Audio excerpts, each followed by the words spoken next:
Navsari rural police સ્ટેશનમાં નોંધાયેલ ચોરીના ગુનામાં નાસ્તા ફરતા આરોપીને પકડી પાડતી સુરત શહેર ભેસ્તાન પોલીસ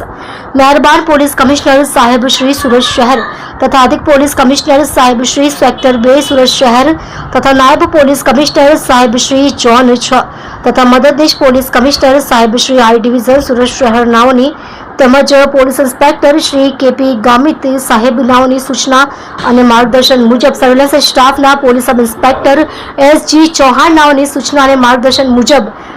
સર્વેલન્સ સ્ટાફના પોલીસ માણસોને નાસ્તા ફરતા આરોપીને શોધી કાઢવા અંગે સૂચના આપેલ હતી। જે સૂચના આધારે નવસારી રૂરલ પોલીસ સ્ટેશનમાં નોંધાયેલ ચોરીના ગુનામાં છેલ્લા 12 દિવસથી નાસ્તા ફરતા આરોપીઓને પકડી પાડવા માટે ભેસ્તાન પોલીસ સ્ટેશનમાં સર્વેલન્સ સ્ટાફમાં ફરજ બજાવતા પોલીસ કોન્સ્ટેબલ સંદીપ સદાશિવ તથા પોલીસ કોન્સ્ટેબલ વિજયકુમાર નટવરભાઈ નાઓને સંયુક્ત બાતમીના આધારે આરોપી નામે સોએબ ઉર્ફે ફાટેલી મજીદ આગબાની ઉંમર વર્ષ 41 ધંધો રિક્ષા ડ્રાઇવિંગ રહે પ્લોટ નંબર 164 સંજરનગર 1 ઓનપાટિયા બેસ્તાન સુરત મૂળ રહે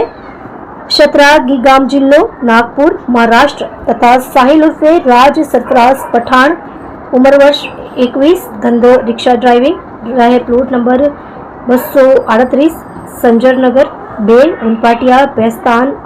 સુરત નાનું ભેસ્તાન ગોલ્ડન આવાસ પાસે ઉભેલા હોય